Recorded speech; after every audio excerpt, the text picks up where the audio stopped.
The roller coaster ride that is the Vikings continued yesterday. Highlights of their game with the Bears. Plus, we salute champs at the Dome and the Minnesota team still playing on for this weekend of the Prep Bowl. Hot Mike begins now. Hot Mike with Dom Izzo. Really? Really, Dom? No. I like what Dom's doing. Okay. Dom Izzo. Jeez, come on, Dom. What do you think I am, a magician? Yeah, I'm fired up, Dom. What else could I say? Absolutely. It was great to get on the field, and then Dom came up to me, and I'm trying to walk away from me. I just wanted to enjoy myself out there. Hot Mike. Great job. There's got to be some kind of intelligent question about something. Izzo. Coach Dom Izzo, WDAY in Fargo, North Dakota. Can you give me a layup or something? Hot Mike. Presented by Northwestern Mutual. That program is second to none. On the networks of WDAY. You know, if it's not about sports, I find it very hard to concentrate. Here's Dom Izzo. Good Monday morning. Welcome to we're back edition of Hot Mike on WDAY Extra. KSFL TV. Good morning, everybody in Sioux Falls. KNBN in Western South Dakota and Inforum.com. Happy Monday, everybody. Overreaction Monday is ready to rock and roll. Back in studio. We were gone a couple days last week, which was fun to get out, especially on Friday at the Dome. We had a great show. I know people, if you were watching the game, and that's fine, to go back, watch it today. We got a lot of comments about our program on Friday. We had a lot of fun, had some good guests. You can check that out. It's available to rewatch, WDAY Plus. You can listen to it as well at Inforum.com. It was a busy day, busy weekend for everybody involved, whether it was producing the 4 football games to then the Bison game on Saturday. Hopefully most of us had a day of rest because it doesn't really let up this week. We got 3 basketball games and the state volleyball tournament beginning out in Bismarck on Thursday and a Bison football game. Our last one on Saturday. There's only a little bit of a nostalgia for that, at least for me on Saturday, knowing that's our last Bison game and we get to do, because then ESPN takes over after that for however long the Bison season will go. But, it's we got a lot going on this week as well. We're going to salute our best of the weekend. We do it each and every Monday. Coming up here in just a little bit. No shortage of candidates to pick from on that. Our high school football recap we'll do as well. We do that each and every Monday. We'll wrap up North Dakota season in style. We'll also get into some Bison hoops chat. Bison men have a big one tonight. If you're going to look at the non-conference schedule, and there's 3 non-division ones, and we had St. Scholastica last Wednesday. They still have Jamestown this Wednesday, and then I believe Crookston next month. This is the game. If you got nothing to do tonight, tonight's the night to go or to watch. Southern Illinois is here.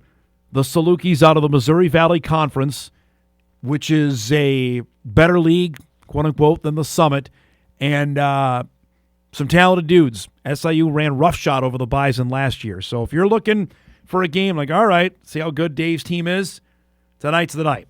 We'll chat about that coming up later on in the show as well. Also, for the first time in my near 20 years of doing this, we actually have a beef gripe with the Division II football selection committee. We've never cared about it because the Dragons, frankly, haven't given us a reason to care until this weekend. And I was doing some sniffing around this yesterday. I actually got a few phone calls about this yesterday because I think people knew we were going to talk about it on the show today, knowing full well that the selection show was last night and the Dragons were left out.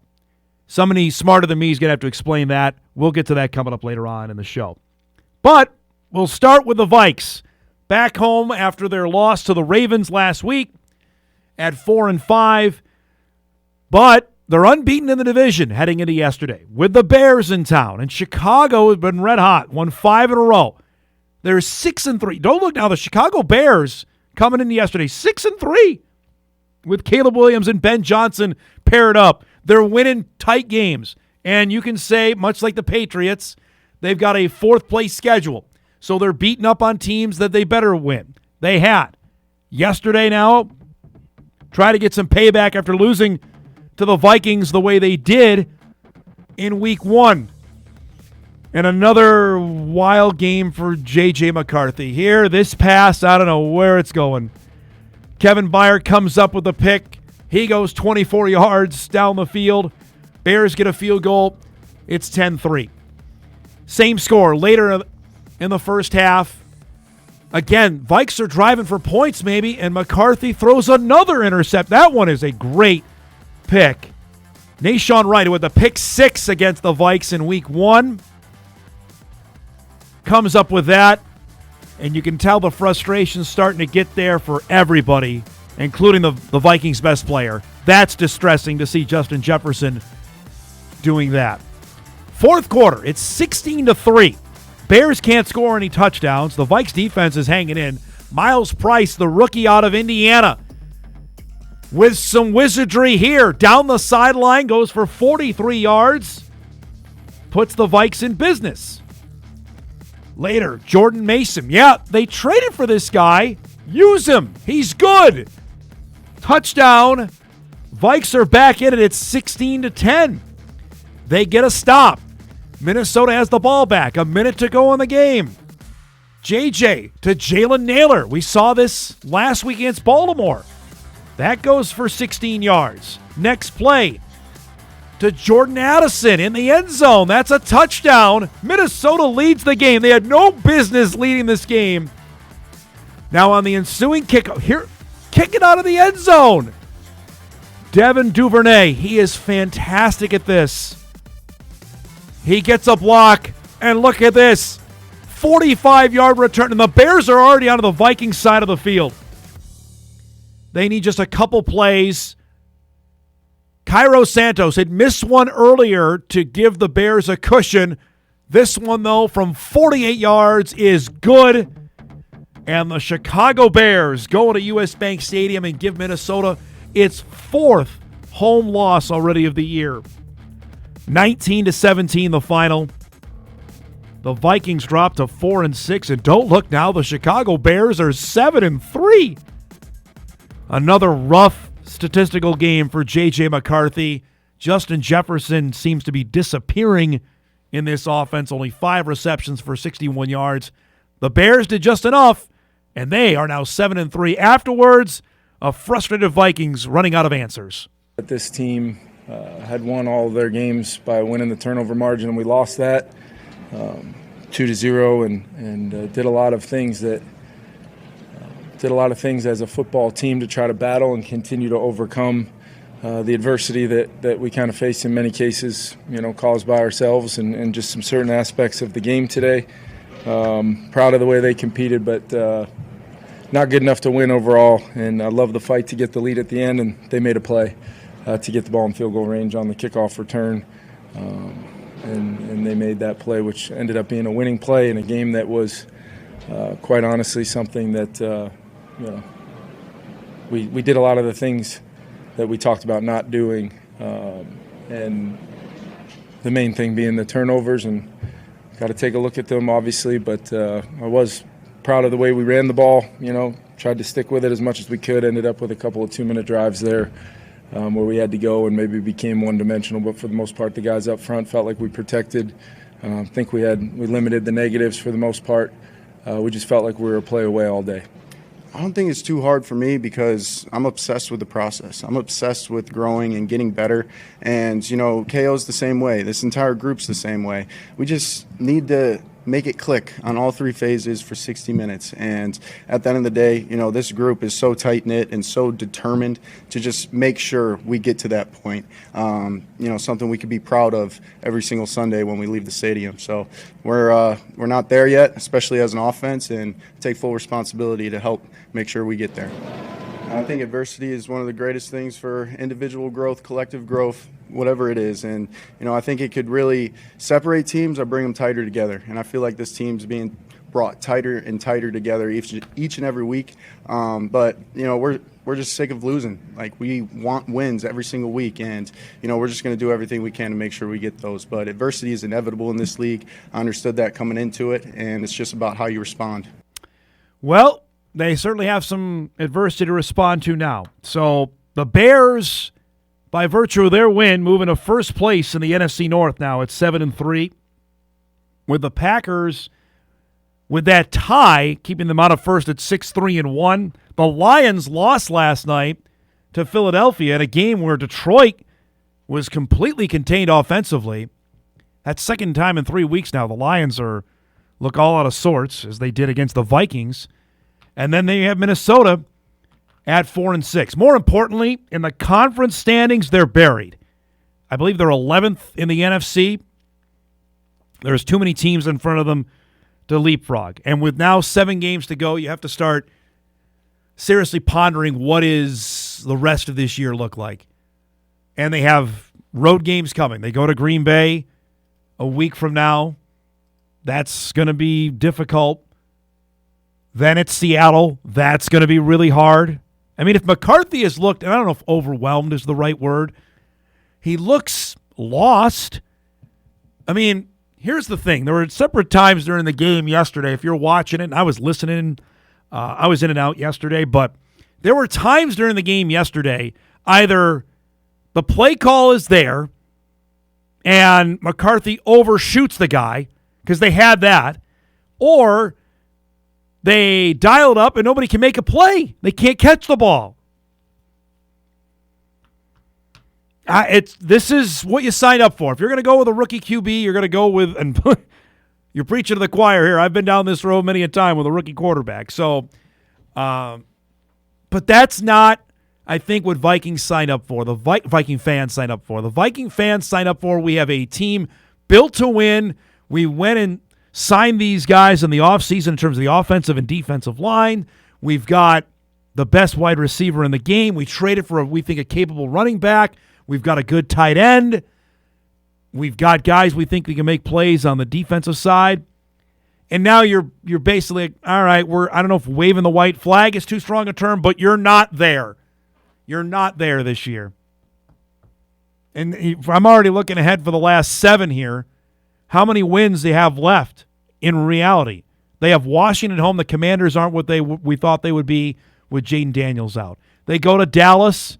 That game has a great chance of being flexed out of Sunday Night Football. I'm going to tell you that right now. I know it's Dallas, and the NFL never messes with the Cowboys, i.e. tonight, because we've got Dallas on Monday Night Football tonight. At the Giants, maybe. Home for the Lions on Christmas, and then home for the Packers. There might be 3 wins out of that. So we're 7-10. Not at all what anybody signed up for this year. Just, it's going to come in fits and stops. It's hard to just watch. It really is. Yesterday, I was flipping because the Bison women were playing yesterday when the Vikes game was on down in Sioux Falls. North Dakota State playing its 4th game of the season. Back at the Pentagon, they opened up the season there with an exhibition game yesterday against Amy Williams in Nebraska. Huskers, we previewed this game on Thursday's show with Jory Collins, had been humming in their first 3 games. Nobody gave the Bison the memo, though. They came out and played a strong start to this game. Jossie Schiller drives baseline and scores. I will say this was the Avery Coonan show-off game today. If there were people watching the game and had not seen number 22 play in person, they got a show yesterday. And for Power 4 programs, they got to see such a good player. Bison, though, are hanging around. Marissa Frost, little stop jump there is good to go. Put the Bison up 4. This is what we're talking about. Coonan to the basket. Bison go up by 6 in the second quarter. Nebraska, they'll put a rally together right before the break. They go on an 8-1 run. Frost doesn't see that kind of length from the point guard position. Rejected there. Bison were down 8 at halftime. Second half, though, Coonan with an and 1. Got it back down to 8 at that point. Later in the second half, good feed to Carrington Asp, who just continues to really impress as a freshman. Right before the end of the third, Coonan scores here. The Bison are back within 6 with Nebraska, holding their own with a really good Huskers team. That third quarter, they ended up outscoring Nebraska by 2. Huskers, though, started to stretch it out, up by 13. Avery draws contact, gets another one to drop there. But Nebraska was too much in the long run. Logan Nisley did get into the game, which was good to see. Huskers, though, they made 6 threes. The Bison, again, continue to struggle from three-point range. NDSU was 3 of 16. The Huskers made their shots. Nebraska pulls away and beats North Dakota State 82-70. The final. Coonan goes for a cool 26-9 last night. A rebound away from another double-double. The Bison shot it. Actually, not half bad from the floor. Three-point range was disastrous. They got to make their free throws better. They were 11 of 16. If you want to beat a high major, you got to have those things go your way. Amaya Hargrove was really good for Nebraska yesterday and running things for the Huskers. That team's going to win some games in the Big Ten. We'll see, led by Amy Williams. But Jory's not going to be into moral victories. We can be on this program. I thought they actually played fairly well for a team that was coming in humming. Bison looked fairly decent in that game. So they're off now till Friday. We'll have the game for you coming up Friday night on WDAY Extra. The Tulane Green Wave will be here. Another good mid-major home game for North Dakota State. No, we got plenty going on Friday, but that hopefully we get a good crowd out at the Shack to see that one because Coonan and Schiller are worth the price of admission. Carrington Asp is going to be asked to do a lot. She had 14 points yesterday as a true freshman. If you got 3 players going, you got a chance to win some ball games in the Summit League. The Jacks are what they are. South Dakota's off to a really nice start. The Coyotes are 5-0, I think. They won a buzzer beater yesterday against Idaho State. But Bison are going to win some games, I think, in the Summit League with that trifecta going. We have a packed show coming up for you here on this Monday morning. Again, we'll salute our best of the weekend. We do that each and every Monday at 9:20. Our guest lineup is brought to you by Northwestern Mutual. Our guy Sam Herder will join us tomorrow. Normally he does this on Monday, but he'll be with us tomorrow. Elliott Belquist will join us at 9:35. Head football coach at New Rockford-Sheyenne Maddock. They are the reigning 9-man champions again. They go back-to-back, beating Lemoore Litchfield Marion for the second year in a row. An emotional victory for the Rockets. We'll detail that coming up at 9:35. Our guy Jeff Kolpack will be here in studio at 10.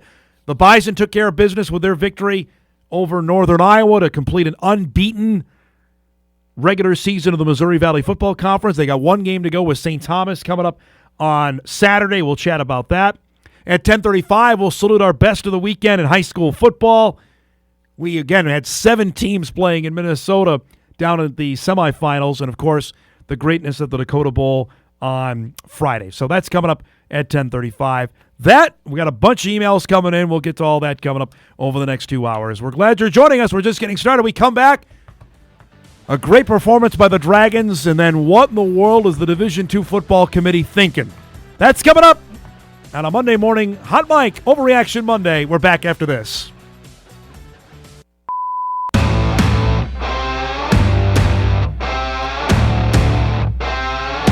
All right, we do it each and every Monday. We salute our best of the weekend. I am wearing red for one reason and one reason only, because all year long in this segment, I was getting emails, hey, pay attention what's going on in Devil's Lake. I know you got a lot of love for Kindred.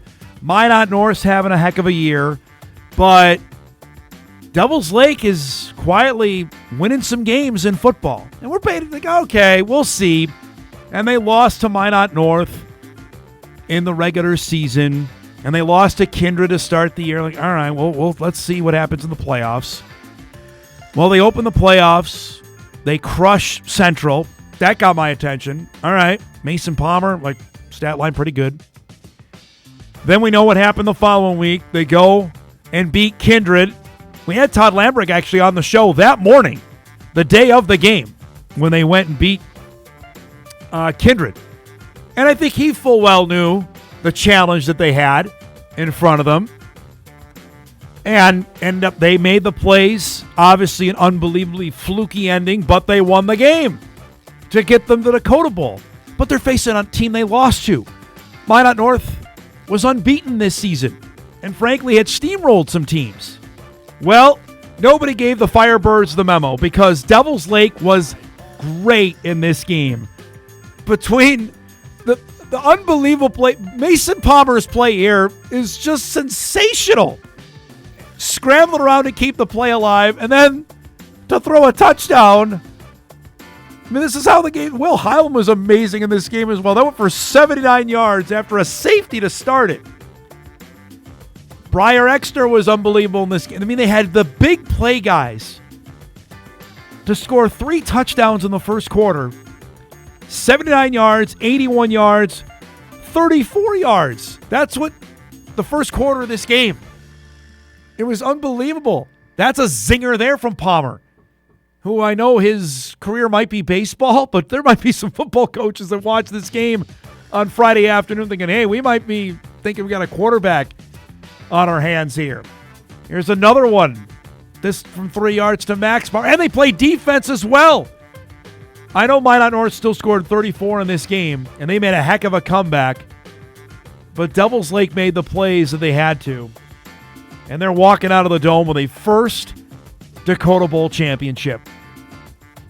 Feels good for them. I'm going to be honest with you, for Devils Lake, they lost 2 of the most absolute gut punch Dakota Bowls you can ever have. Lockways talked about both those games in 09 and 10 to Shanley. Both of them were walk-offs. Devils Lake got stopped in 2009 going for the win on a 2-point play at the Dome in overtime. That was the only overtime game in the history of the Dakota Bowl until a couple years ago when Cavalier and I believe LLM went at it, or Cavalier and New Salem went at it in 22. And then in 2010, Devils Lake got beat at the Horn on a walk-off field goal. So their history in this game had been rotten. And the crowd was amazing. If you saw any of that game or watched it on TV or you were there, congratulations. And to the people that kept telling me, hey, Mason Palmer is a dude, keep your eye on him. You guys were dead on. His stat line, this is all right, 12 of 17, 217 yards, and 4 touchdowns. If you like good quarterback play, Viking fans, you may want to take note of this. Briar Exner, by the way, 26 carries, 225 yards, 2 touchdowns. Congratulations to the Firebirds. Enjoying that one. That is a bitter pill for Minot North. They went through the entire year unbeaten, and they put on a heck of a comeback. Because at one point, I mean, that game I think was 26-9. I mean, it could have been over after that. But they got that game within 5 twice over, but couldn't get off the field. And Devils Lake ends up winning it. So congratulations to the Firebirds. We'll have more on the Dakota Bowl coming up at our high school football rewind in our next hour. Now, this is partly best of the weekend, part gripe session. Congratulations are definitely in order. Again, I'm wearing red for the Dragons. MSU Moorhead went to Mankato, place where they have never had success.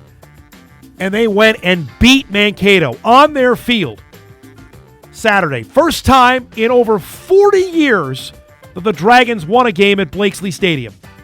Let's just take that in, right? They had to win the game. They had lost by a walk-off field goal there a couple years ago, and they won the game. Jack Strand was great. He actually ran the football. By the way, first time that the Dragons over Mankato since October 10th, 1981. For perspective, I'm old. I was 2 the last time this happened. Strand became the conference record holder in passing yardage, over 12,000 yards. And I'm sitting here, I'm up at the Dome on Saturday, and I'm keeping an eye actually on that game. The Valley scores, yes, but I want to know how the Dragons are doing. And the Dragons win, and they beat Mankato. So, for those that aren't following the Division II bracketology, MSUM finishes at 8-3. Mankato finishes at 8-3. Okay, if you have a head-to-head win on the road against that team, that should leapfrog you into the tournament. I'm thinking Saturday night I'm going home like, wow, MSUM may get the phone call. It's going to be dicey. We knew they had to leapfrog some teams. Lockway even told us that on the show when he was with us last week, knowing he gave us the Jim Carrey Dumb and Dumber. So you're saying there's a chance. He tweeted that out after the game, which we're going to ask him about tomorrow. So I go to bed Saturday night thinking, all right, there might be a chance here.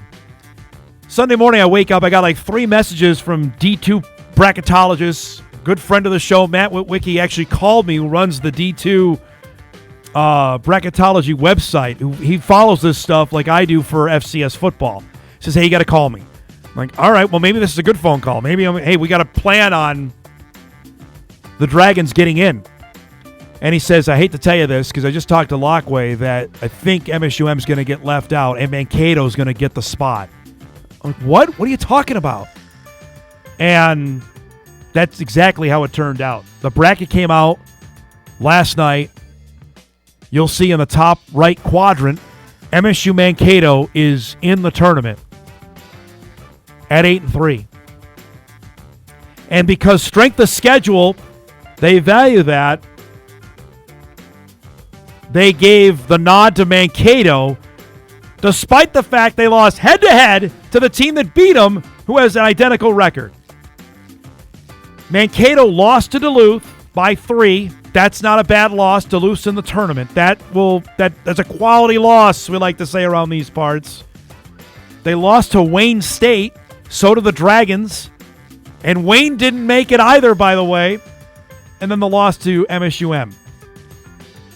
The one thing they played Northwest Mo and beat them convincingly. Mankato did. And Northwest Mo was in the tournament. The one that's going to come back to haunt them for the Dragons is the loss to Northern State. They lost. We showed you that game. They lost on a tipped 2-point conversion in overtime in Aberdeen. They make that, they're in the tournament. It's as simple as that. Instead, Mankato's going, and the great career of Jack Strand, the great career of Gage Florence, unfortunately, will end without a playoff appearance. And I'm not sitting here being apologetic or fandom for the Dragons, although I easily could be as a rube for them. I thought they did enough to get in. Obviously, the computers thought otherwise. But I can't even imagine, and we'll have Steve on tomorrow to talk about this, the conversation to have, especially with his seniors saying, you guys went and did something nobody's done in 4 decades, and the team that you beat on their field gets the berth over you. I don't know how you do that. That, to me, I'm not sure how you're equipped to have that conversation. They had a great run, but the 3 losses that they had, and Duluth is 10-1. Duluth has a chance to win this thing. They got Ashland in there for. And remember, the D2 tournament expanded this year. They went to 32. There was actually more teams that had a chance to get in, and still couldn't get a bid. That's the tournament bracket. You see, Mankato will play Findlay in the opening round coming up this Saturday. And honestly, that should be with the Dragons spot. I'll just say it. But the loss to Wayne, not great. And Wayne, they lost to on their field. The Dragons did at home. The loss at Duluth, there's no shame in losing to Duluth. And the one to Northern. The Northern one is going to keep them out. That's what I was told yesterday. And literally it came down to deflection over the middle on a play that was open in overtime that would have been a winning 2-point conversion. That is a tough, tough pill to swallow. That's our best of the weekend and quiet worst of the weekend as well. We do it each and every Monday at 9:20. Again, for you high school football fans, if you're wondering we got all that coming up in our next hour. We'll break. Speaking of high school football, our guy Elliott Belquist will join us, head coach of New Rockford-Sheyenne Maddock. Back-to-back champs in 9-man football. That's coming up when we come back.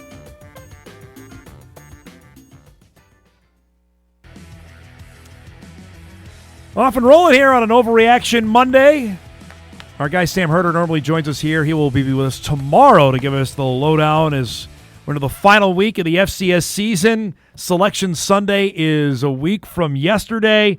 We'll get the field of 24. We'll talk all about that with Sam coming up tomorrow on the show. We extend our best of the weekend for our next guest because I'm sure the last couple of days have been pretty darn good. For the second year in a row, North Dakota 9-man football is owned by new Rockford-Sheyenne Maddock. The Rockets, for the second year in a row, beat Lemoore Litchfield Marion for the championship on Friday morning. Their head coach, Elliott Belquist, joins us here to start off our week with a big smile. I got to say, though, does it feel almost bittersweet beating a fellow Bison in Andy Delabar? I know you guys are good friends.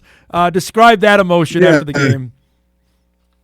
I mean, we've had some big games the last 3 years. It just semi or quarters one year and championship 2 years in a row. And I wish it'd be someone different. I don't like to do it to him all the time, but it's just just fun when you put it together. All right, the hot talk after the game was that you guys might have been better this year than last year. You're the only one who can answer that question. So let me ask you, what's the deal? Yeah, I mean, we've had a few people ask us that. I don't know. You think back, you try to compare the two. I think maybe last year we were physically stronger, better at some things. Better at stopping the run. I think this year we were maybe a little more athletic across the board, better at stopping the pass. Maybe, I don't know, and not quite as good on the run. But like I said all along, I'll take both teams. Both teams were special in their own way, and both teams were dynamic offensively and scored a lot of points and had very good defenses. Give me the sense on this team. When did you know, we're good, we might be state championship worthy good? Was it early? Was it practice, fall camp? When did you get a sense that you had a team that could do some serious damage? We knew early on that we had some athletes and some guys that could fill those. We lost 10 seniors. We had 6 starters on offense and 7 starters on defense, but we knew the backups were solid. And we went to Valley City this summer for team camp, and we got done with that, and we looked at each other. We're like, yeah, we can play. We're going to be just fine. We're going to score some points again. Our biggest question was the defense. We had to replace some very strong kids in the middle of that defense, and so that was a question mark. And then, we got to North Prairie week 4, played that 4 or 5. We played that game up in the rain up there, and we gave up. It was a tight game, and we had to fight a lot harder than we have for a long time. And the defense gave up some things that uncharacteristic for them, and we looked at each other like, ooh, I don't know if we have what it takes here defensively, but some changes were made on the defensive side, some guys to the new positions, and they figured it out, and the defense did a solid job, after that game. That's just good coaching, right? Making adjustments. Well, I don't know. Kids stepped up. Kids, a lot of those kids weren't comfortable. Yeah. Didn't have a lot of reps under their belt from varsity reps, and now they're finally getting comfortable. And now you see what they exploited some things on us that you could get back and work some technique wise with. But how long have you been waiting on an onside kick? Tell me about that. Was that something that you had been waiting for a while, or is everything set up perfectly for you to do it in the game Friday? Well, we actually worked a few more onside kicks this year than we have in the past. I typically don't like to do that, but and 9-man football is tough. If you have a good player back there, fast players back there, they can really exploit you, and it's hard you take 4 guys off from 11-man game. That opens up a lot of lanes, and we saw that the week before in Hankinson with Earl. He got us on 2 of them. And we weren't trying to kick it to them, but dealing with high school kids, the ball does goofy things at times. But we kicked it to them, and then we just went into this week, and we're like, we're not kicking it to Gunner or Colby. We're not doing it. So we're gonna give up those 15, 20 yards, and we're gonna have a chance to maybe get the ball. But Jackson Schumacher, we practiced it about 15 minutes every day leading up to that, and then we got it on the turf the day before, and the ball was it was taking some nice hops off of there, and like, let's go, we're going with it. Let's go, let's try to get one here. And they executed it perfectly. That was my next question, but to execute, it's another thing, Al. When it goes, I mean, the sideline would be going crazy when it works.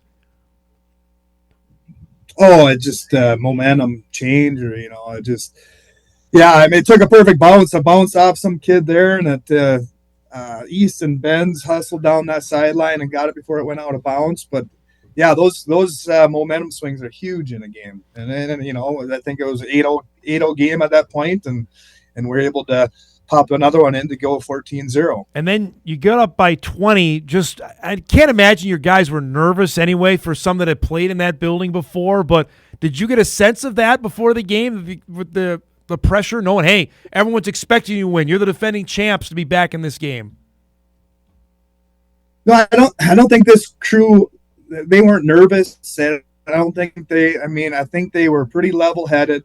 I think we all understood that this game could go either way. I mean, you watch what Gunner's done on tape and what Lamore's done on tape. This game is 50-50. And that's what we looked at it coming in, how we preached it to the kids is, we got to execute. You got to execute. I mean, they are just capable of beating us as we are to them. It's going to take, taking care of the ball. Those odd bounces that you get here, that could be the difference in the game. So our kids came in with the right mindset. I think everyone was a little shell shocked with 0-0 first half or first quarter there. I think everyone thought, the scoreboard was going to light up, and yeah, I did too. We take that shot and play 2 of the game, and we get that nice backside post, and we can't capitalize on that. And then from there, it was just, we knew Lamore was going to come in and use some clock too. So their next drive, I think they chewed off 6-7 minutes there, and we were able to get a stop there, and it was just back and forth, kind of the chess match. And they did a nice job changing up their defenses on us and gave us, I really had to. We're trying to check out of some things once we figured out what they're doing, but it was so loud in there we couldn't do it like we normally have. So it made it tough on us. We had to work for it. Well, I'm doing my show during your game, and I'm looking over my shoulder. I'm like, wait a minute, this game is scoreless at the end of the first quarter. The game's still scoreless midway through the second quarter. Like, what's going on? Did it play out like you thought, or was that even a surprise for you and your staff? No, I thought both teams were going to score. I didn't know if we could and stop Gunner, and we had the mindset, hey, we might give up some on it. We might give up some points. Let's not get rattled. Okay, let's if we do give up some, we got to have the mindset, hey, we got to score. We got to score quick, and we got to score often, and we're going to try to score as many times as we can, light up that scoreboard, and give our defense a little breathing room to give up those yards. But Reed Weisenberger, our defensive coordinator, he puts together unbelievable plans each week, and he had these guys dialed in on defense. And when I watched them Thursday in the turf field, their practice field, they were making their checks, they were lining up formations, and I knew right then they were locked in. It just comes down to tackling now. Let me ask you, this might seem completely crazy to ask, but does this one feel sweeter than last year? Everyone expects you to win this year. To go back and do it back-to-back, is there a certain level of more satisfaction on this Monday as opposed to last year on this Monday? Last year felt pretty good because the way the year before ended. We had that tough loss in the semi to South Border. Yeah. And that one stung. We thought we were pretty good that year too. That one stung, but we knew last year we had a lot coming back, and we were going to be pretty good. So, just doing it last year felt pretty darn good. This year, it's like, you never think you're going to get there again. And to do it with some new guys in there, a lot of new faces in there, seeing some young kids step up, we're not nearly as deep as we have been. That was pretty special. It's a little different feeling. You don't get quite as excited and jump around maybe like you did last year, but it's just like a relief. You did it again. Happy for those kids to have that opportunity to raise that trophy up again. I know the emotion was high, Al, with Tucker Falls jersey there. Can you describe what this has meant to do this, and then to have his jersey there for this run and what that meant to you and your team? Yeah, it just meant a lot that we could find a way to bring some light to it, I guess. It was just there was a tough couple of weeks in our program there. It was very emotional. It was we had to take a day off of practice to go to a funeral, and the conversation of when it happened with the kids was something that I've never been in the situation, and it was all new stuff, all new territory. Hope to heck I'm never in it again. And you just feel so bad for their family and what they're all going through. But there's a way for us to bring some light to it and remember him and play for him. And, just one of the hardest stories I heard was my wife told me it was his sister won a championship last year with Benson County in girls basketball. And that was something that he talked to his sister a lot playing football this year, was he wanted to win a championship to get the ring like she had. Wow. So that one hit me a little bit, so we're definitely gonna have a ring ordered up for Tucker, and he'll be having one sitting there next to hers. I know you were visiting after the game with our Riley Swenson about how the ball had bounced your way a few times, maybe even on that onside kick. Hard to think that may not have had something to do with it, huh? Oh, that first game back, you played Northwood, and I don't. The score blew up the way it did, but man, we had so many things go our way in that game. We had like 3 onside kicks that 2 of them weren't planned, that bounced off guys and flew right to our guys. We took 2 bombs to the guys that just fell in a perfect place. I mean, it was just 52-point first quarter, and just like everything went our way. And that one was hard not to believe that he played a part in that one for sure. All right, so now you have your feet up here today. I know you got multiple jobs, but can you enjoy this, or is it right back to the grind as AD? Yeah, some AD work today, but now we gotta go back to lace them up for girls basketball season. I'm the head coach for our girls team, so I had 2 days off. I got to spend one day in the deer stand and putting trail cameras up to see if I can do a little bit of hunting. And I watched the Vikings yesterday, but no, I have some girls that want to work hard and I want to get after it and put in a good off season. And I get a chance to be back with my daughter now. And during the football season, you don't get to see your families maybe much as you think. And so I get this time to coach my daughter now. I know she probably doesn't like that too often, but yell at her more than she's used to now. But no, it's good. It's a good chance I get with track and girls basketball here. I spend the rest of the year working a lot with the girls, so it's kind of fun. We got a good relationship with each other with all the girls on our team, and we get them to work hard, and really excited to get back with them here. It's great to see you, bud. Thanks so much for the time this morning. Congratulations. Enjoy it for a little bit, all right? And we'll chat down the road, okay? All right. Sounds good. Thanks for having me. There he goes. Elliott Belquist, head coach of the 2-time defending state champs at New Rockford-Sheyenne Maddock with their victory on Friday over Lemoore Litchfield Marion. Again, really emotional deal with and if you missed Matt Henson's story, you can check it out. Really well done at Inforum.com on they're celebrating and honoring Tucker Fall with their victory on Friday. All right, we're over for a break. We're caught up here, wrap up our first hour. Kolpack coming up in our second hour with his 3 stars from the Bison game and much more on an Overreaction Monday. We're back on Hot Mic right after this. All right, wrapping up our first hour. Our thanks to Elliott Belquist for joining us. Good stuff there.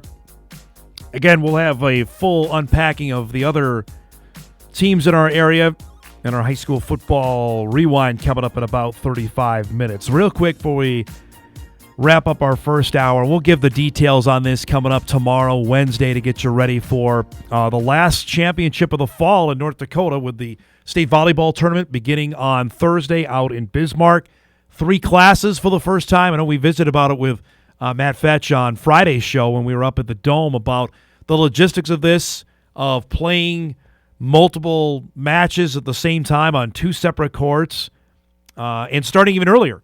I mean, we're rocking and rolling at 9 a.m. on Thursday with matches in A and B, I think. We'll get the whole details on this coming up later on in the week. But this is different than basketball because obviously basketball is spread out with 3 weekends and 2 separate sites, where this is all at one site at the event center, and it's a logistical challenge not only on the operations side of it, certainly the television side of it as well, and we'll give you the lowdown on that. But this was the first weekend that they did the state qualifiers like they do in basketball.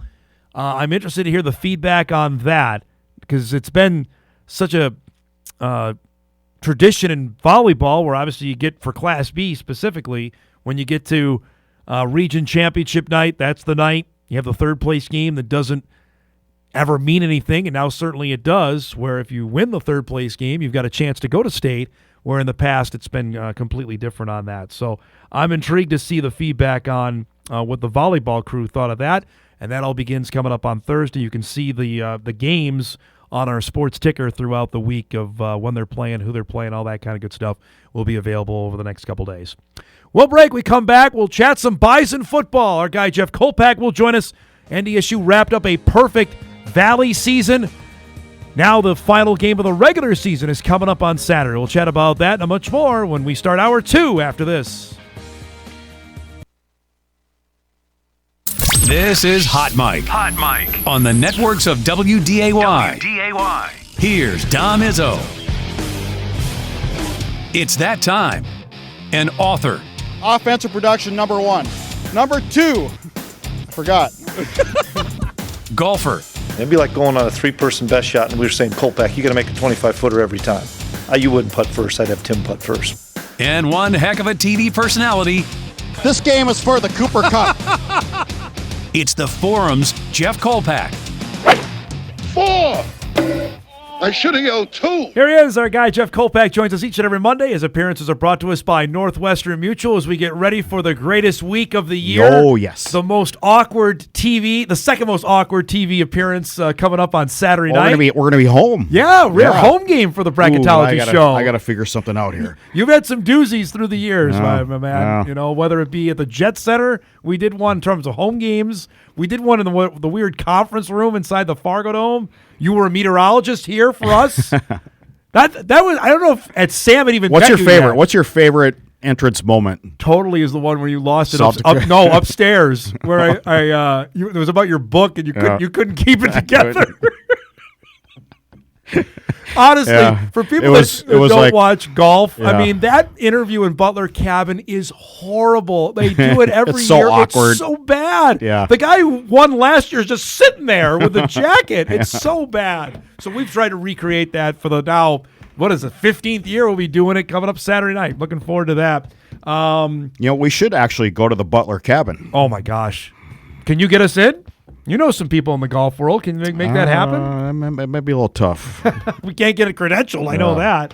Are we going to have some drama on Saturday night? We know there's no one with the Bison, but is there going to be some people sweating it out Saturday? Well, I think the loser of UND and South Dakota State will be sweating it out for sure. Absolutely. And I don't think they should be in. I think that's a winner. And don't you? No matter what. If the Jackrabbits lose, I'm definitely with you. UND, I think there's a they have case quality losses. You can make it to 7. And the win over Youngstown is going to help them if they lose. But you know what? If you're they're not going to lose. If you're a UND, you got no business losing to the Jackrabbits. The way SDSU is going right now, I don't think so. We think, and we were talking on Sunday or yesterday, that South Dakota State, the transfer portal losses finally caved into them. Obviously there's no depth. Yeah, there's no loss Ogroski, you lose your quarterback. It can't all be about Mason, though. You know what I mean? I know. That's what I'm saying. That's what I'm saying. The portal losses finally caught up to them. Yeah, because defensively they've just been not good there. That was amazing on Saturday, though. Yeah, I mean, I'm just following what you guys are telling me, and I'm looking at my phone. I'm like, oh my God, what's happening in Brookings here? 35-0. Right. I mean, just bloodletting that went down. Now, granted, the Jacks made it, 35-21, but I'm sure Illinois State probably let off the gas a little bit as well when you're up 5 touchdowns. Yeah, my first thought when it was 35-0 was this team's quit on them. Yeah, maybe. Yeah, maybe. But then they came back. They did. So they didn't quit on them. I mean, I haven't seen any lines yet. I'd say UND's got to be a 12-point favorite at home this weekend. Yeah. I would think, right, on that game? So we probably pretty sure that Chase Mason is not a high ankle sprain anymore. Because a high ankle sprain, you'd be back by now. I was told, high ankle is sometimes 4 to 6. So I mean, this is 5 now. But you would have probably gave it a shot. But he's not even like dressed. No, he's not even warming up. Right. So I was told it was not high ankle. Just say what it is. I mean, I don't know what the holdup is either. What's the big? But I said it as point blank as I could on Saturday. He's not coming back. And if he does, then it's something else than what we were told in the first place. So it's not going to happen. I think if I'm the head coach, I tell it what it is so the team can move on. Yes. Say, Jack Henry's our guy. Yes. Don't quit playing this charade. Oh, he might be back. He could be, maybe. No, just tell it like it is so the team can move on and stop talking about it. Yep. I agree with you. Move on. Next guy up. Before we get into the Bison recap, I got a bunch of emails on the Peyton conversation, the Walter Payton conversation, because Kyle and I were talking about that. You and I have talked about it. My vote has to be in a week from today for the end of the regular, because it's a regular season award. The playoffs have nothing to do with it. And Brungard had another ridiculous game, and he's going to have another one Saturday. Youngstown plays Northern Iowa. And we've seen this before. We've been down this rodeo before where the stat line is going to be so overwhelming in Brungard's favor. But here's my reasoning on it, and I'll get your thoughts. If you take him off Youngstown, how many games are they winning? Oh, at least 2 less. I'd say maybe more than that. They might win 3 because defensively they're not very good. But you go to the stat thing, and to your point, who was a Samford quarterback that won 18? Duck Hodges. Yeah, that was yes. Yeah, beat Easton Stick. Yep, that was all stats. And Jeremiah Briscoe from the year prior beat Chris Strevler. Now since then they've gotten better. The committee, people, voters like yourself. It's way less people voting now. Yes. Yeah. So maybe there. I mean, is there not something when you're the quarterback for the number 1 ranked team? I would think. Who is the number 1 in Pro Football Focus grades of all of college football? I don't think people are getting has the top grades. They're going to look at it and say, "Wait a minute, Brungard's got how many touchdowns? He's got how many rushing touchdowns? 17 on Saturday. He was really good. He was excellent in the game. 60, then the 64-yard touchdown run. I mean, that was vintage there. Well, we haven't seen a little bit. The game was over after that. Here we go. I thought of something else. It's an email about this. When considering who gets the Walter Payton Award, if you want to go by stats alone, then you really have to give Cole Payton the stats of Nathan Hayes to him, because if he wouldn't have been substituted for by Hayes, Payton would have got those kind of numbers and probably more. Just a thought. Yeah, I don't know. Interesting. No, you can't do that. No, but I think winning matters, though, and the Bison are unbeaten. Youngstown has been beaten 4 times. Nathan Hayes has established himself as the guy next year. We talked about that at the end of the broadcast on Saturday. Boy, that touchdown run he had, he's not slow either. No, he'd be okay. Yep. I think we've seen parts of that, and maybe we care about this more than others. I obviously have a vote in it. To me, I've been down this road before. I think the voters are going to get just in awe of the stat line that Brungard has, and maybe ignore what you just said about what Payton. And I can't blame him on that. So I mentioned this on our pregame show on Saturday that when I looked at the top 100 quarterbacks in the Pro Football Focus grades, Cole Payton is one of the 3 heaviest. Yeah, at 233. Yep. There's only 2 quarterbacks in the top 100 grades. So Ohio State's quarterback was there, right? Yeah, Sayen's number 2. Julian Sayen's number 2. But Cole Payton at 233 pounds. There's only 2 quarterbacks heavier in the top 100. And one of them is Mark Gronowski. He's 235. Yep. And so enjoy, Bison fans, what you have, because that guy is a freak show. Brungard right now, because I got an email. What is Brungard's stats? 2,600 passing yards, 21 passing touchdowns. He's ran for 1,200 yards and has 21 rushing touchdowns. Yep. So I'm not a great math mind, Kolpack. That's 42 combined touchdowns. That Oswego math is paying off. It's going to be hard to ignore that for the people that see. And he's good. I mean, we saw it. He's fantastic. Yep. But I guess on the flip side of that, if you take Cole Payton off the Bison, how many games does NDSU win? More than Youngstown. Yes. And that might be the decider, if at least for me, in terms of MVP kind of stuff. That's how I always equate on that. All right, let's unpack what we saw from Saturday. Excuse me.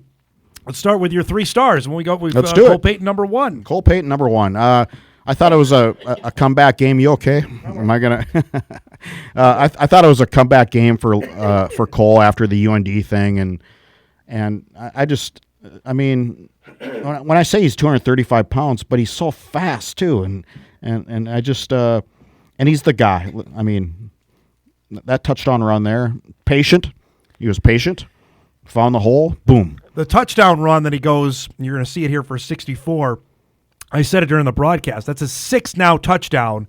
Look at patient 50 right there. Yards what or a nice more. cut there. Did you see that? And then he's gone though. But he's Yeah. outrunning secondary guys and linebackers at what you just said at 235. Yeah. Leaping guys. I mean, just Cole's right up there. My first start, and I think Bryce Lance. That was the return, right? Yeah, and he's your guy. He's the best receiver in the FCS, and I thought it was like, the playoffs are right around the corner. It's time to start going to number 5. Well, we saw that last year where obviously the 4 playoff games, man, he went to a new 25 receptions in the playoffs alone last year. But I think there was a concerted effort to get him the football, and Polisic said that in the postgame. Well, I press asked him, conference. and he was Tim? I think you were joshing me when I asked him. And he goes, "How many receptions did he have? 4? No, he had 8." He knew exactly how many he had. Yes. And the touchdown here that he scored, again, that was his first touchdown in a month of getting into the end zone there. I think you're going to see a heck of a lot more of that over how many games the Bison have left, that number 5 is going to be fed the football as much as possible. Yep, and Staling, just a steady guy in the middle, a rock, if you will. I just think he's been really good all season. And he's not slow either, by the way, at 230. We're talking plenty about voting here. So all conference I have to do next week, and I can't vote for any Bison guys on that. Full disclosure, Yeah. I cannot do that. I am really interested to see, linebacker-wise, who gets on the first team from NDSU. Because you could put all 3 of them on. You really could. How do you ignore Logan Kopp? You're not going to do that, but Donovan Woolen has earned first team. I think Staling has earned first team, and Kopp certainly has. They're not going to do that because I know how this works. Yeah, 3 best linebackers in the conference are right here. McNeil's in the conversation as well from UND. He's had a really good season. Van Tol got hurt from South Dakota State, so he's out of the mix. Trying to think who else would get considered. Ty Niekamp will get some votes, and he's been a first-teamer from Illinois State. Stats alone. Yep. Stats but alone. Illinois State's had a good year. I mean, they're going to win 9 games if they win their game on Saturday. But to me, and Grant Olson and I were talking about this before the game on Saturday, it's like, all right, who are you going to leave off that's going to be a second-teamer? Because that's... Well, you'll probably leave off Woolen because he's a sophomore. Yeah, but his stat line, man, is just it's going to be hard to look at and say, okay, Donovan Woolen's not a first-team player. That is going to be the part that takes it away. All right, now I want to go on let's get nitpicky here. Okay. And maybe it's not nitpicky because Polisic said this after in the press conference because Mike asked him why the starting offensive line was still in the game with Hayes. Mike asked, is it just to get him used to working with the number 1s? And Polisic stopped him right in his tracks and said, no, the offensive line was in it for a different reason. They got to play better. Bingo. Yep. So Kyle and I are watching this, and I pay maybe more attention to an offensive line than maybe a play-by-play guy should, but Babbitts was in at left tackle. They moved Bo Johnson to right tackle during the game, had tossed it back at left guard, and then Fraley and Empey. They're still tinkering 11 games in. Is this something we should make something out of this? No, I don't think so. I mean, I think it's a testament that they got to play better. I mean, well, here's my thing. Have they found the 5 guys they want to go with yet? Evidently not. I don't think they have. Evidently not. 11 games in. Yeah. But I think you still have to have your team's attention because you have St. Thomas coming in. Yeah. You still got to energize your team. You got to say, hey, just because St. Thomas is coming in doesn't mean you can go through the motions. You got to play better. I think I think there's part of that. I think that lineup I just mentioned might be the group going forward. I would not be surprised. Bo Johnson at right tackle? Yes. If Polisic said it again, we're going to practice it, and you might see some new names. He said that as well in the postgame, that maybe we see that come Well, I think Saturday. we think Babbitts is going to be the left tackle. Yes. That's the way going forward. Yep. Because I think he clearly was not happy with the safety, and then Ostrowski got him again on the 4th down play, sent Peyton back 15 yards on that when they got sacked. Logan Ostrowski is the only guy I look at Northern Iowa and say, I would want that guy. Yep. And the Bison tried to get him in the portal. Right, in but his January. brother coaches at Northern Iowa, correct. so that was a problem there.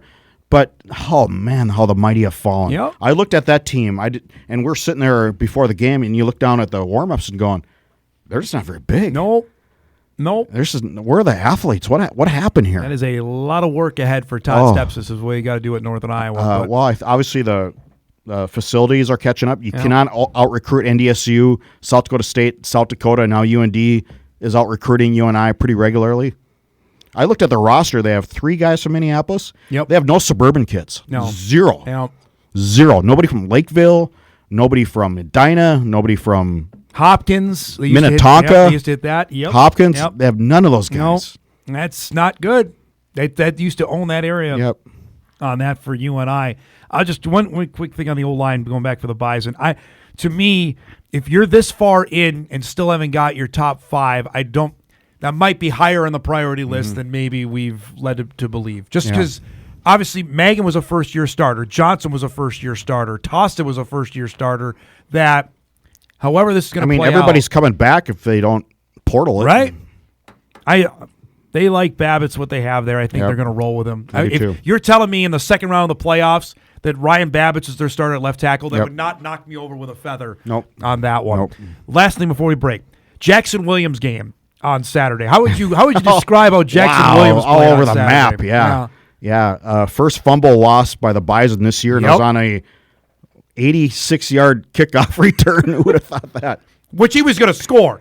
Yeah. I mean, he had beaten the guy. He made a great play, a hustle play, or that's going to be a record NASU with a third kickoff return touchdown. Well, there's a fundamental there. You got to switch the ball to your outside hand. And then also earlier in the game, he penalized the Bison by throwing the ball at the guy who tackled him and got a 15-yard penalty on that. In between, he made some plays that were just breathtaking in terms of punt returns. I think the head coach wants to see a little more maturity out of the young man. Yep. Because in between, he made some plays you're just like, wow, that set the Bison up twice for easy touchdowns. Yep.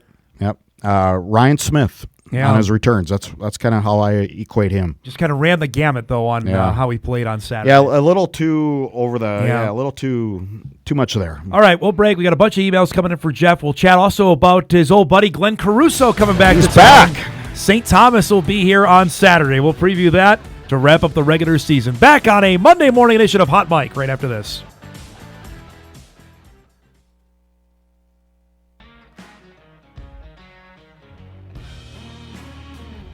All right, welcome back, everybody. I love your Costanza. I mean, this thing is just... That is one of my faves. I can't get my eyes off it. That's pretty good. Yeah. The one, we just got a new edition with him sleeping under his desk, which is an all-time Seinfeld episode for me, with Larry David playing George Steinbrenner. Every time I think of Seinfeld, I miss my friend Scotty Miller. No doubt about it. Here's a couple more emails for Kolpack. Dom and Jeff, was it the safety and the fumble by Jackson Williams that made the game a little clunky? Just seemed that they left a lot of points on the table. Has Cole played himself out of the Peyton consideration? Hasn't played great the last 2 games.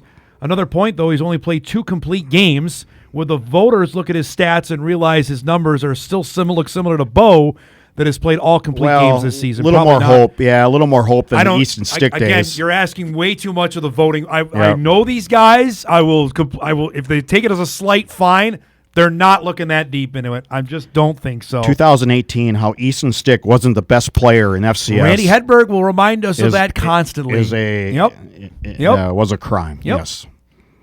Just that one, we were in the room. He was the best player. We were in the room, yep. And I believe Kleiman had some choice words even leaving that. Yep. And then Chris was out the door. Chris was getting ready for Kansas State and was still upset about that night. But now I look at Cole. I just think Bo Brungard is going to probably have just like Tommy Malott had just an edge on Cam Miller last year. Unless Bo has a horrendous game, and I don't see that. They're playing Northern Iowa on Saturday. Granted, that game's on the road, but we just saw what Northern Iowa offers defensively. I mean, that was the most points the Panthers have given up all year. And I'll say, I don't think Cole had a. I mean, he was really good on Saturday. He's 15 to 17, almost 200. I thought Peyton was really good on Saturday. UND game, no. UND game, Youngstown State, I thought he wasn't as sharp as he had been. He still was pretty darn good. Yeah. I mean, the bar is high on what he's done this season. I would say that was a topic we had in Bison Game Day. How is he going to perform after his first clunker? He was excellent. Yep. I thought, in how he performed. And frankly, they got the guy who they need to get the football. They got them the ball. All right. It is St. Thomas here. For people that are wondering, why is this the case? Well, originally, when the Valley schedule came out, North Dakota State was going to have a bye for this particular weekend. The powers that be at NDSU did not want to have. They thought they'd be pretty good to have 2 consecutive weekends off like South Dakota State did a couple years ago. So they scheduled a non-conference game. The University of St. Thomas said, wait, we're going to be playoff eligible. We'll take the $200,000 paycheck. And so they're coming up to town on Saturday. Well, and I thought maybe they'd be a little better this year. 7-4. I thought so as well. I thought this is their first year of eligibility. I thought they would be 9-2 maybe. They lost to Presbyterian at home on Saturday in St. Paul. That's a tough loss for them.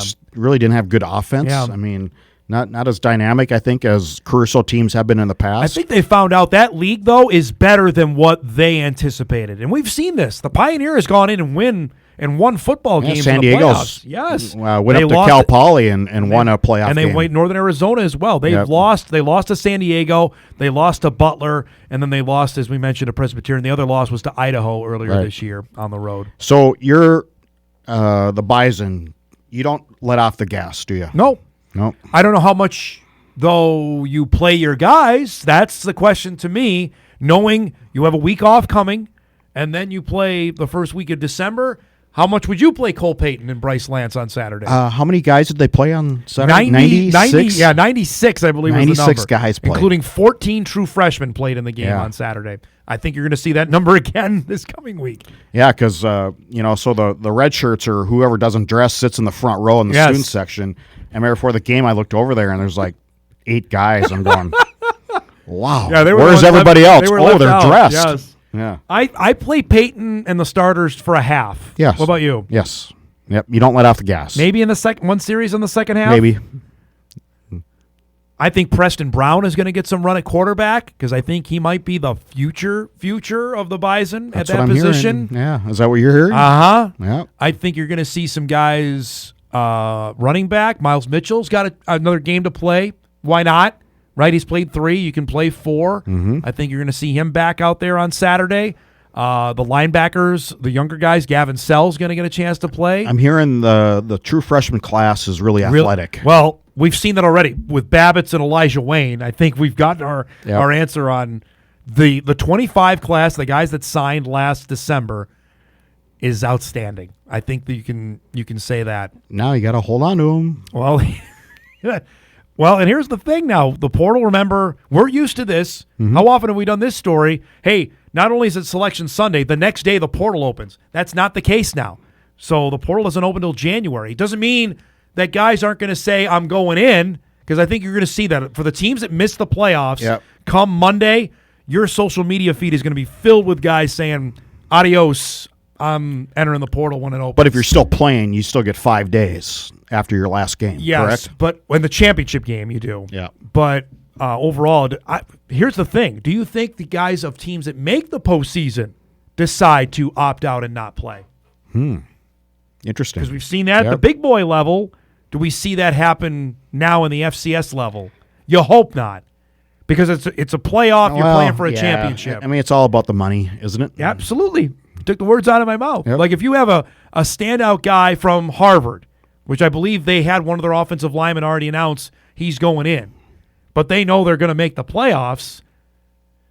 Does any Harvard graduate need NIL? NIL? Don't you have 6-figure jobs waiting for you? That's upon graduation? That's the notion on these guys is that unless they're journalism majors, I think you do. I don't. I think they're all right on where they're set up on that. Yeah. I'm really interested though when we get to the field and see it on Sunday if we see guys on playoff teams decide that they're going to enter the portal. What do we think NDSU's pool of money for NIL is this year, just for football? I believe it's 7 figures is what. 100%. It's up there. Yep. And maybe pretty good 7 figures, not just inching over the 7. Yeah, not 1.1 million. No, we're talking. No, I don't. I think they're doing all right. I think there's there. something there, and that's a big deal on that. One last email before we roll. How much should Bison fans be worrying about their head football coach now that the coaching carousel is going to really heat up after this weekend? And I think I'm going to write this too at some point. I think they need to fund that job at the FBS level right now. I mean, why wait? So what would that number be then to you? 800,000. So that's probably double what he's getting now. Yep. Well, there's probably some people that would do that. I think there's a movement. I'm hearing there's a little movement there. Really? A little chatter. Okay. Of some people wanting to do that. Interesting. Is that enough to get him to stay? I mean, why is that job? And again, all the academics will be laughing at me. I'm with you. Why is Ball State making the head coach at Ball State making more than the head coach at North Dakota State? Yep. It's only because of a letter. It's because of 100%. the FB and FC. It's time to fund that position. I don't disagree with that one iota. Where they get the funds for it is another. But well, I mean, Here's my point. Is it enough to get him to stay? I don't think so. No, maybe for another year. I don't think Tim's all about money by any means. No, him and Jill. I don't think that's the number one factor. I also don't think he's going to leave for any job. No, I don't. Nope. I don't think that's the case. I agree. I think it's going to have to be a really good, and not some job where the team was 2-10. No, you don't go. No. You don't go rebuilding. I don't think you go there. So, but getting back to that job and the money aspect of it, I just it's time. I mean, that means you got to fund the assistants too. Yep. Right. I mean, it's not just the head football coach. You got to bring everybody up to that level. I think if you're gonna go with FBS thoughts and hey, we're FBS and everything, certainly facility wise, then our staff needs to be. So what's the lowest funded, Eric? Do you have it? Yeah, that would be Kent State at $300,000. Cody Morgan knows all about that. He told me about that. And our friends at Mo State, Ryan Beard, getting $450,000. Yeah, and he's going to get a raise because they're gonna win 7 games. They're going to go to maybe to a bowl game this year. And if what Kolpack's saying he wants to go to $800,000, that would put him at about 107, 108 lowest paid coaches. Wow, that's not even. Yeah, think about that. Well, the guy. Look, think of it as LSU's open now, right? Think of some of the jobs that are available that are going to get astronomical sums of money thrown at them this year. UCLA is open. I know it's UCLA, but it's UCLA. They can pay. I would at least think they would. I think the job that people, Bison fans, should have been afraid of was Wisconsin. Yes. That opened up. Yes, and from what the AD president, good for them for sticking with their guy. And frankly, they just the AD president in Maryland said Mike Lexley is going to come back for 2026. Yeah, good for them. I mean, you got to remember, it's not like there's this great pool of candidates everywhere. Correct. Especially now, there's so many openings. I think I've gone the other way on this. That I don't know if there's some presidents that might still be skittish about going from the FCS to a Power 4 job. We know, obviously, the one that happened here, but there was an obvious connection there. Yep. But Colorado State is one that I would circle. I would look at that one and say that's going to be a Pac-12 job. But the counterpoint to that, Kolpack, and I know we got to go, they've hired how many coaches, and none of them won there. Maybe it's not a good job. I don't take it. Maybe it's not. Yeah. You know what I mean? Like Jim wasn't Mike Norvell the hottest thing ever? He couldn't win there. No. Like Jim McElway, remember, he got the job. He couldn't win there. Yep. I mean, that may be a job that they've hired so many guys and it hasn't panned out. What's a Colorado State pay? Jay Norvell is getting 1.9. Yeah, that's pretty good. That's pretty good money in Fort Collins, Colorado. $2 million. Yep. That's pretty darn good. Knowing full well they're going to the Pac-12. I'll look at this, and this might sound with green and gold colored glasses on. Matt Entz is getting a heck of a job at Fresno State. There's going to be other Power 4s. They're going to look at what he's done at Fresno maybe in 1 year and say he might be moving on up. I would not be surprised, right? Yeah. You look at the other jobs that are going to open. What are they? Have they won 9 games this year? I think there's won 7 or 8. I'm going to do the 6-7. So, but yeah, what's Matt Entz making?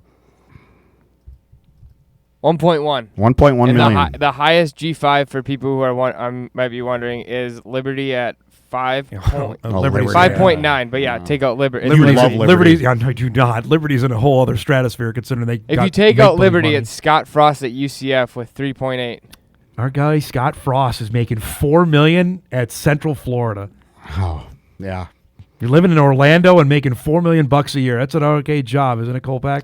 I would take it. You take that. Would you take it? I would do it. I like it. Yeah. My son would like going to Walt Disney World every day. All right. We got video block coming up. And don't forget, Saturday night-ish, sometime prime time, the 15th annual Bracketology Show coming to WDAY Plus. One of the most awkward moments in broadcasting history. The tease will be out later this week for some of the great Kolpack entrances. Honestly, you know what? The book one was a good one as well. When you had your book when you were debuting, that one was pretty good. I enjoyed that. Last year, you had the disguise when we were in Vermilion. Do you have a mustache? What did you do last year? Remember? Yeah, was that the Brock Spack stash? It was not good. It was not good. It was terrible. That's coming up on Saturday. Gotta redeem myself. We'll see you later today. Thanks for coming by, bud. Jeff Kolpack joining us each and every Monday at 10 o'clock. We'll break. We come back. We got our high school football rewind. What a weekend to unpack. The Spuds win. Breckenridge wins. That's all coming up when Hot Mike returns after this.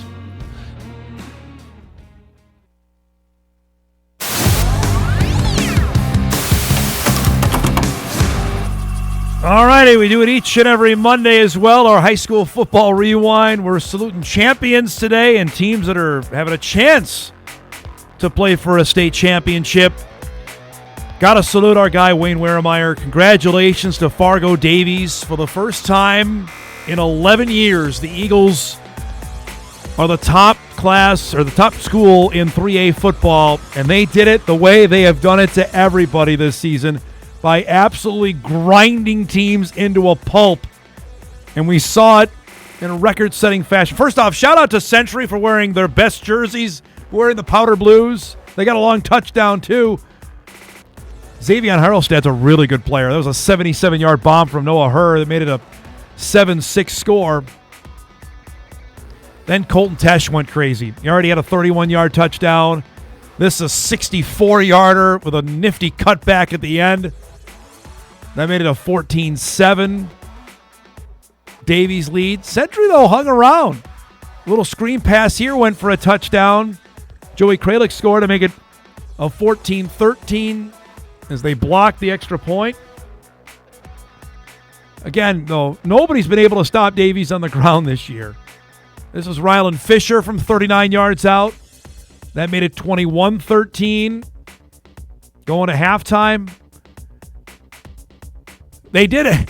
When they did throw the ball, it didn't go their way. Century comes up with an interception. But again, the Eagles defensively then were able to get it back. They forced a turnover. And you know where that was going to end up. It was going to go the other way for a touchdown. Shout out to our camera operators, by the way. They didn't get faked out. At least I didn't see it once. That's Tesh for 67 yards. That made it 28-13 at that point. Stat line in this game is insane. Rylan Fisher add on. This is a 60-yard run coming right at you. Made it 35-13. Davies ran the ball 43 times. 43 times for 532 yards. That's a new Dakota Bowl record in winning the 3A championship. Congratulations to the Eagles. I mentioned it. I tweeted it out Friday. Got to think somewhere that Jason Thielge is smiling about that. He coached a lot of those guys when they were early in their careers. And meant a lot to them as well to win that one, especially after they lost in the championship game a year ago when they got denied by Cheyenne. They're the top team. They were the best team all year in 3A football, and they proved it. Congratulations to them in winning the 3A championship. Earlier in the day, we've already featured 2A. We gave Devils Lake its flowers in Best of the Weekend. We had Elliott Belquist on in the 9-man. The Class A championship between Botno and Langdon Area Munich actually had some big plays throughout the game. Botno came ready to play. I love their offense. They were zinging it all around the yard. Emerson Marham, their quarterback, on this touchdown. They gave them the early lead to Landon Grant. And then Langdon decided, I thought they were going to run it all day. No, they threw it. This is Theo Rumpho, another Rumpho scoring in the Dakota Bowl. Breaking news there on a 67-yarder. They would tie it up on a 2-point play. Jax Johnson was so good. 2 separate touchdowns on 4th down. This on 4th and 3 to Easton Schaefer, who threw a touchdown pass in the game. He also had a pick. And then he hauls in, this is a great one, on 4th down, on 4th and 13, they convert there for a touchdown. That made it 29-14. The Cardinals go unbeaten. Again, you talk about playing with pressure. They were the number 1 team all year long in Class A football. They win their first championship since 2020. Shout out to our guy, Josh Kravachka. He joined us on the show on Friday. I don't know if he was nervous. You could definitely sense he was amped for the game, and his team played on it like it. Jax Johnson, one last game for him in high school football, 28 carries for 100 yards. Goes 8 of 10 for 177 yards and 3 passing touchdowns in the game.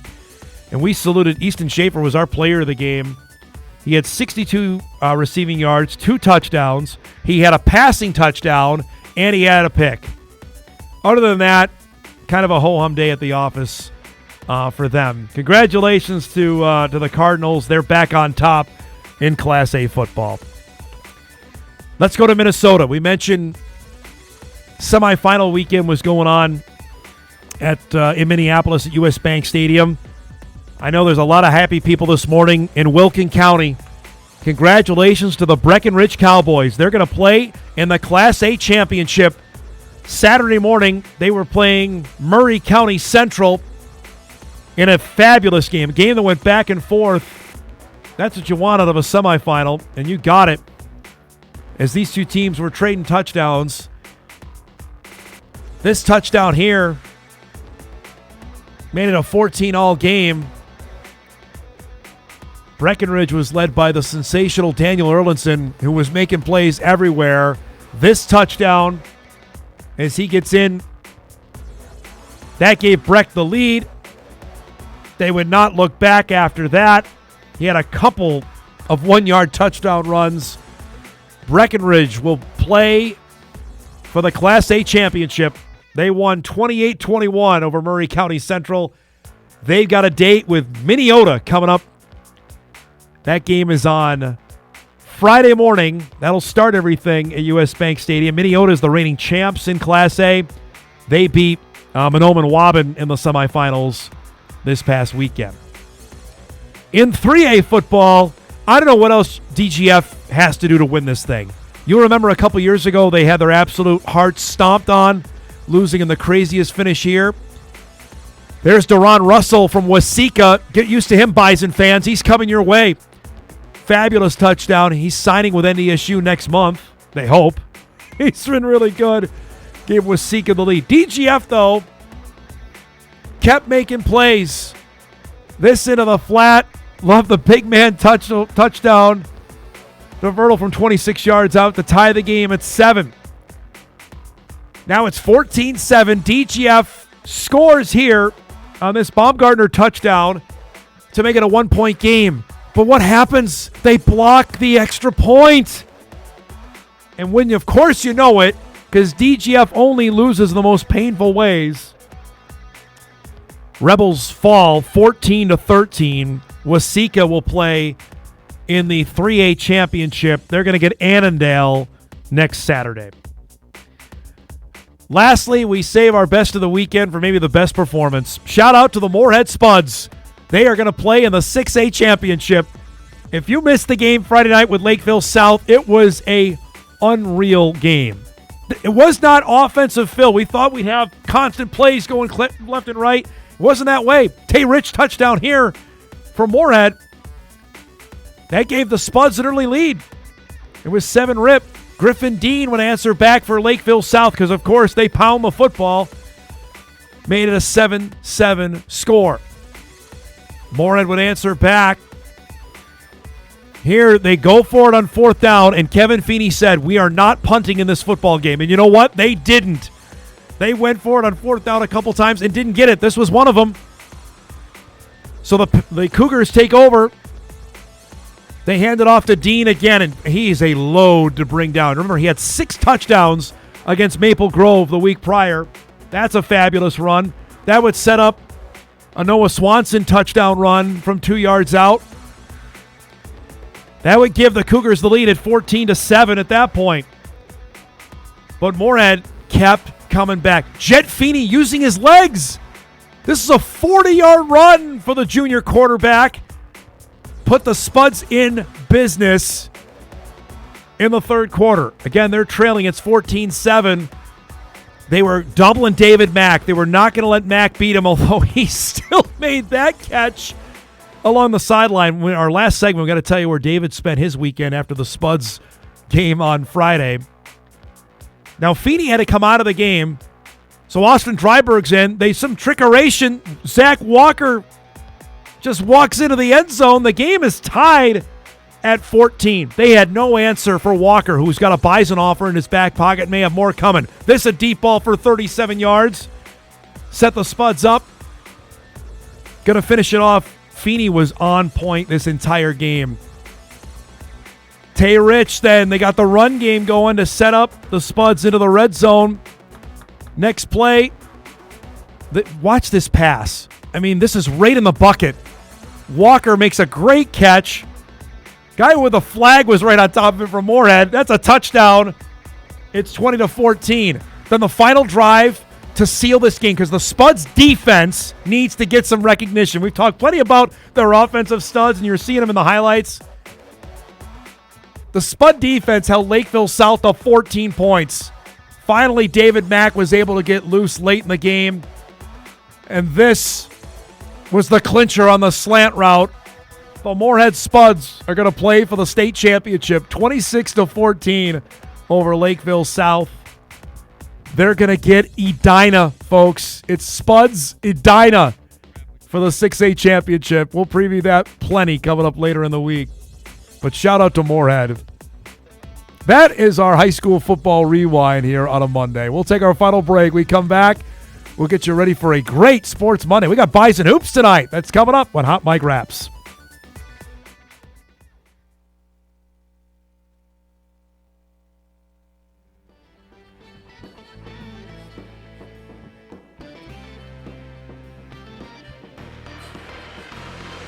All right, wrapping things up on a busy Overreaction Monday. Tomorrow, Sam Herr will join us. I believe we're going to have Dave Richmond after the Bison basketball game tonight. So David's scheduled to join us Tuesdays at 10.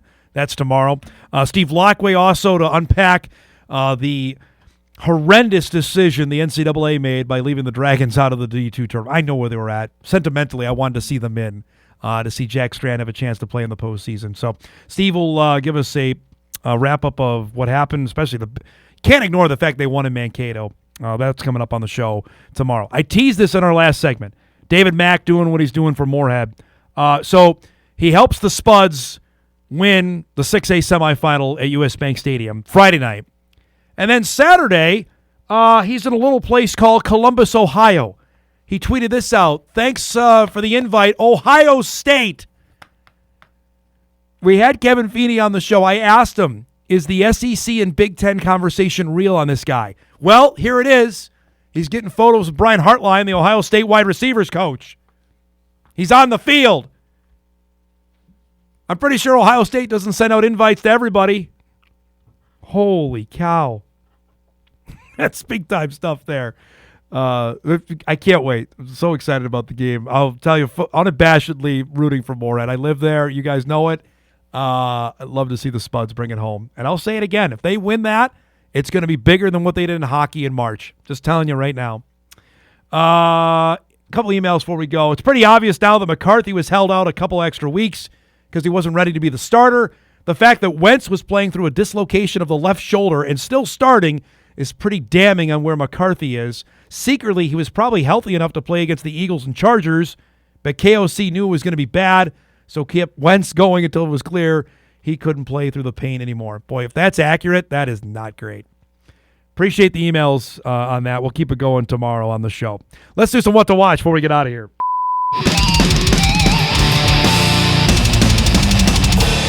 Yeah, we got Bison Hoops tonight. North Dakota State, Southern Illinois, 7 o'clock on WDAY Extra. Looking forward to seeing this one. Salukis are awfully good. Join us tonight, 7 o'clock. We'll have highlights reaction coming up on the show tomorrow. Monday Night Football tonight is a dud.